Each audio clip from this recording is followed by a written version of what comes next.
Hi, welcome to the channel. I've had a couple of requests over the last couple of weeks to talk a little bit about pruning the orchard in the wintertime, when I do it and how I do it. So I thought it'd be a good time to do a video. We have what started as traditionally 28 apple trees, and we started planting them around 2010. After moving away, I asked all of my family back in Virginia what was their favorite variety. There were 7 family members, and we got 7 different things. So we have a lot of different trees.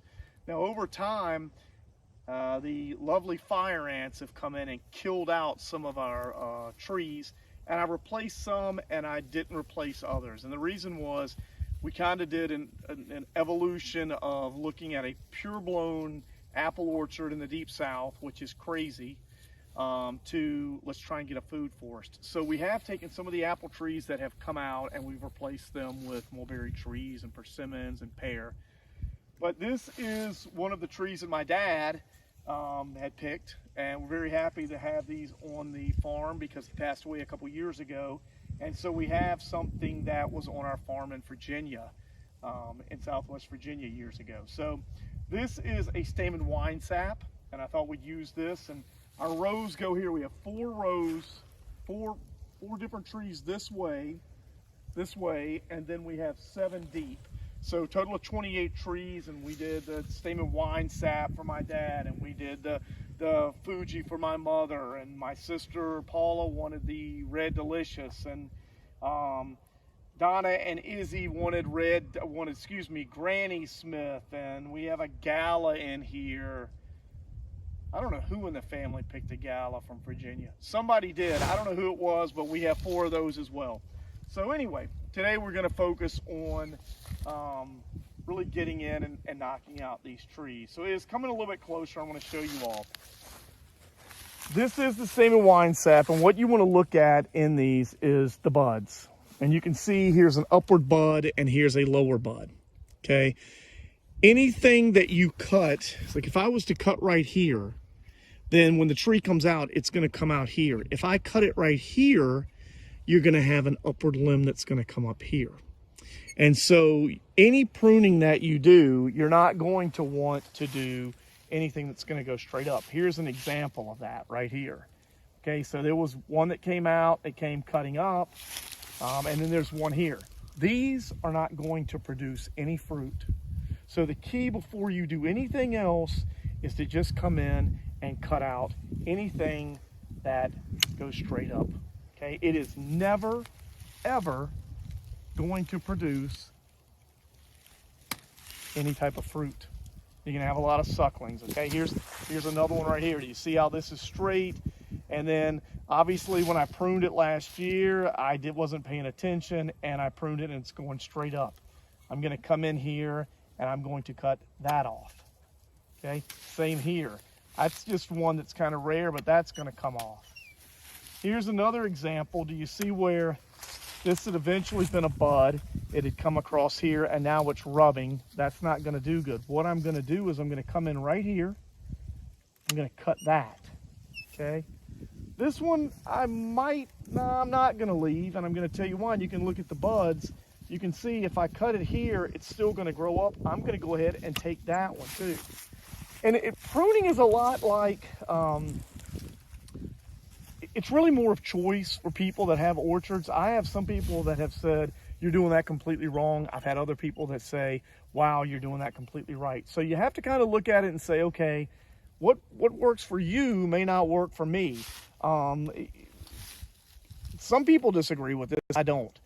An apple tree in Alabama, and the heat that we have, and the unbearing heat that comes down, and the sun and the humidity and all that, there are some things that you want to vary in the way that you prune than someone in Washington. So you really have to pay attention to the videos and the people that are actually making them. If you're in the deep south like we are, you really don't want to watch a video from someone in the Pacific Northwest that has got a variety that doesn't get a lot of sun or gets a lot more rain than us. Those do tie in. So yes, you want the sun coming in.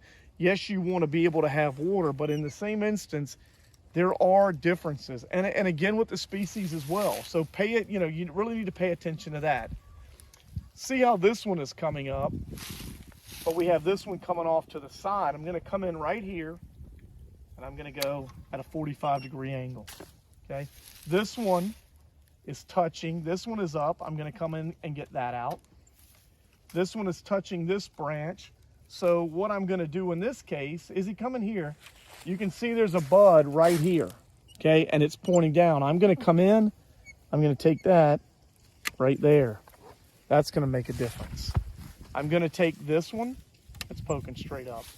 So when you're looking at these, you can see right here, they're both looking up, but you have a bud right up underneath here. I'm gonna come in, I'm gonna knock out 2 with 1 stone. Now when that grows back, that bud is gonna produce a limb, which is gonna be fruit bearing.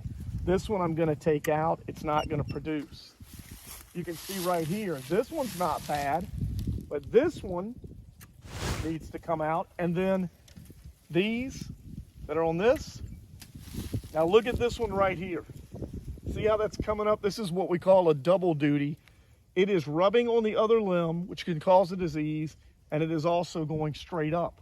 We're gonna come right in, we're gonna nip that, okay?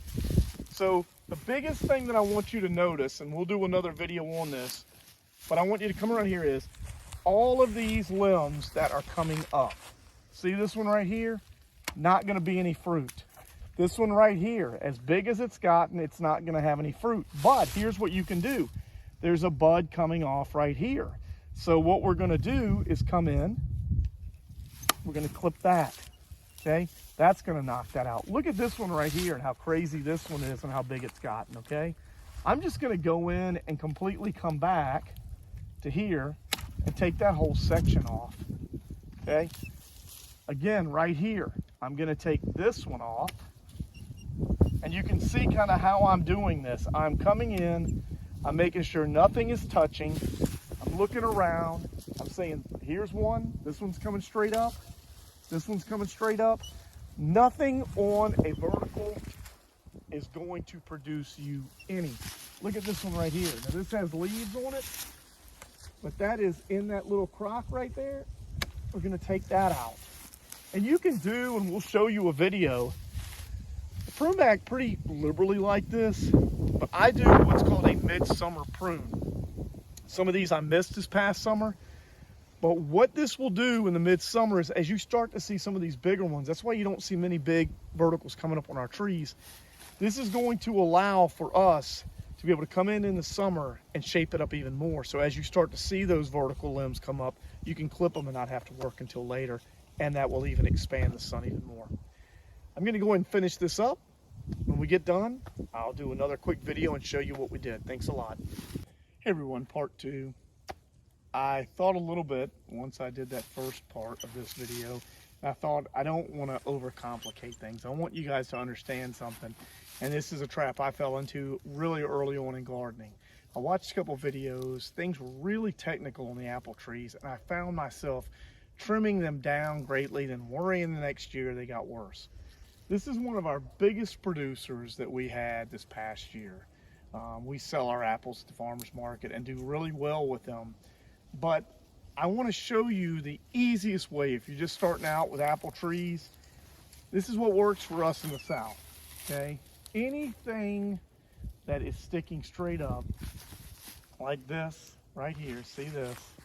Just come in and clip it and leave a branch either horizontal or tilting down a little bit. But you can look up and see in this tree right here, all of these, this is how simple it is. If you go through and you just get stuff like this, and you come in, look how simple this is, and you just do this, okay? You're going to have a better crop. I don't care what anybody says. We have a lot of luck. You know, look right here. This is the simplest way you can do it. See this right here poking up? Poke that, get this one right here. You see that one? Clip it. That's it. Here's another one right here. Clip it, okay? Look through here, look a little bit more. Look right here at these, okay? See it going straight up? You can come in here, and there's a little bud right here. You can clip it right there. Like this guy. Is he shining on this one right here? See how straight, I mean, that's a perfect example. Just clip it. Just clip this. All these little ones that are going straight up, they aren't going to do anything. Look how this one has grown straight up and into the other part of the tree. Just clip it out. But I think sometimes with anything else, people can really overcomplicate stuff. And so my recommendation is, you all, again, we bear a lot of apples in the Deep South. Just get the ones pointing straight up and then just see what happens. You're going to see other ones are going to come up the next year. Clip those, but don't go in off of a couple of YouTube videos and try and completely prune back your whole orchard and set you back 2 or 3 years because different region, different apple trees and all of that. If you just do the one little hint, again, here's one, okay? Come in, just clip it and be done. Clip it and be done. You'll have apples.